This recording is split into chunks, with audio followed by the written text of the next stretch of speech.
Selamat datang kembali di pembahasan kita. Oke, kali ini kita mau gali lebih dalam hukum kekuasaan nomor 3. Ini dari bukunya Robert Greene, The 48 Laws of Power, judulnya. Menyembunyikan niat Anda. Kita punya kutipan langsung nih dari teksnya. Jadi misi kita kali ini, memahami inti strateginya, kenapa sih ini penting banget dalam meraih kekuasaan, terus apa jebakannya? Oke, kita bongkar ya. Sumbernya bilang kalau kekuasaan itu sering kali butuh kelihayan main penampilan.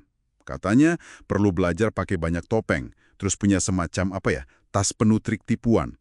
Ini bukan soal moralitas loh ya, lebih ke pengamatan aja. Kalau interaksi manusia itu ya sering berlapis-lapis, kadang ada unsur tipuannya. Nah, kenapa menyembunyikan niat ini jadi krusial banget? Iya, menarik nih. Cara penipu terbaik melakukannya itu seringkali nggak kayak yang kita bayangin. Bukan yang penuh warna, bohongnya heboh gitu. Justru sebaliknya, penipu ulung itu malah pakai tampilan yang biasa aja. Nggak mencolok, kadang malah ya membosankan. Tujuannya apa? Iya, buat membungkus target dalam suasana yang familiar, yang nggak mengancam. Soalnya kata-kata atau gerak-gerik yang berlebihan, itu malah bikin curiga kan? Daya tarik dari tampil biasa ini sebenarnya mainin bias kognitif kita. Kita kan cenderung hemat energi mental ya, jadi nggak terlalu neliti hal yang tampak normal. Nah, kenormalan yang udah diperhitungkan ini jadi kayak jubah gaib buat niat tersembunyi mereka. Oh, jadi kayak contoh si Yellow Kid Well sama Sam Gizel itu ya, yang dikutip di sumber. Si Well ini kan nggak langsung koar-koar. Malah kayak, pura-pura males gitu bagi rahasia cepet kayaknya. Justru keraguan palsunya ini yang mancing si Gizel, bikin penasaran. Akhirnya ya masuk perangkap deh. Wah, contoh Well ini nunjukin banget ya gimana keraguan palsu bisa jadi alat ampuh. Tepat, betul banget. Atau kita lihat contoh lain, Haile Selassie. Dia pakai sikap patuh yang ya dibuat-buat gitu. Tujuannya buat menenangkan lawannya si Balcha. Nah, penampilan ini kan pas banget sama ekspektasi Balcha soal penguasa yang lebih lemah. Jadinya dia lengah, kewaspadaannya turun. Kuncinya emang di situ, bikin target lengah dengan sesuatu yang tampak wajar. Atau yang diharapkan. Sumbernya bilang kalau udah berhasil bikin perhatian mangsa tertidur dengan hal familiar, mereka nggak bakal sadar ada niat tersembunyi di baliknya. Oke. Contoh Selesi itu nunjukin berhasilnya menyembunyikan niat di balik fasad yang diharapkan ya. Tapi ini jadi mikir nih, gimana kalau reputasi kita udah, katakanlah, terkenal licik atau penuh siasat gitu. Masih bisa nggak sih strategi nyembunyiin niat ini jalan? Nah, ini pertanyaan bagus. Ini masuk ke apa yang disebut pembalikan hukum ini. Jadi ada situasi di mana taktik sebaliknya malah lebih efektif. Kalau reputasi Anda soal tipu-menipu udah kadung terbentuk, terus-terusan main naif atau nyembunyiin niat malah bisa kelihatan, munafik, malah bisa membatasi ruang gerak Anda sendiri loh. Sumbernya kasih contoh P.T. Barnum waktu udah tua.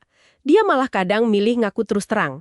Jadi semacam bajingan yang jujur atau penipu yang tobat gitu istilahnya. Anehnya, ya keterus-terangan ini malah bisa bikin orang kagum. Dan Anda mungkin masih bisa lanjutin agenda Anda, tapi dengan cara beda. Jadi ini bukan cuma soal nipu ya, tapi lebih dalam lagi, soal memahami gimana penampilan dan persepsi itu bekerja. Nah, buat Anda nih, pendengar kami, gimana cara manfaatin pemahaman ini? Mungkin nggak harus buat ngelabuin orang kan? Bisa jadi buat, melindungi diri sendiri gitu. Tentu saja. Memahami mekanisme ini, ya langkah pertama lah buat ngenalin kalau orang lain mungkin pakai cara ini ke Anda. Jadi kayak bangun firewall mental gitu. Anda jadi lebih peka sama sinyal-sinyal halus. Kalau ada orang yang coba ngendaliin narasi atau manipulasi persepsi Anda bisa lebih aware. Lebih dari itu, ini soal kontrol diri juga. Mengendalikan info apa yang Anda kasih tahu, kapan waktunya, kemampuan buat nggak selalu buka semua kartu, semua rencana atau emosi, itu bisa jadi sumber kekuatan tersendiri.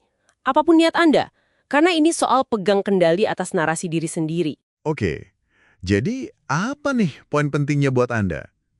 Hukum ketiga ini nunjukin betapa kompleksnya interaksi sosial kita dan betapa pentingnya peran persepsi dalam dinamika kekuasaan. Jadi, kemampuan baca situasi, ngelola citra diri, terus ngendalin info yang keluar, itu aset krusial. Ya, baik buat capai tujuan atau sekedar jaga posisi Anda aja. Iya, betul. Nah, sebagai penutup nih, ada bahan renungan buat Anda. Coba deh pikirin soal tarik-menarik ini. Antara menyembunyikan niat demi keuntungan strategis sama membangun kepercayaan lewat transparansi. Kira-kira kapan ya kerahasiaan itu malah jadi bumerang, malah ngerusak reputasi? Dan kapan keterbukaan tapi yang terukur ya, yang diperhitungkan, justru jadi langkah yang lebih kuat buat jangka panjang? Garis batasnya itu seringkali tipis banget dan sangat tergantung situasi. Perlu dipikirkan baik-baik.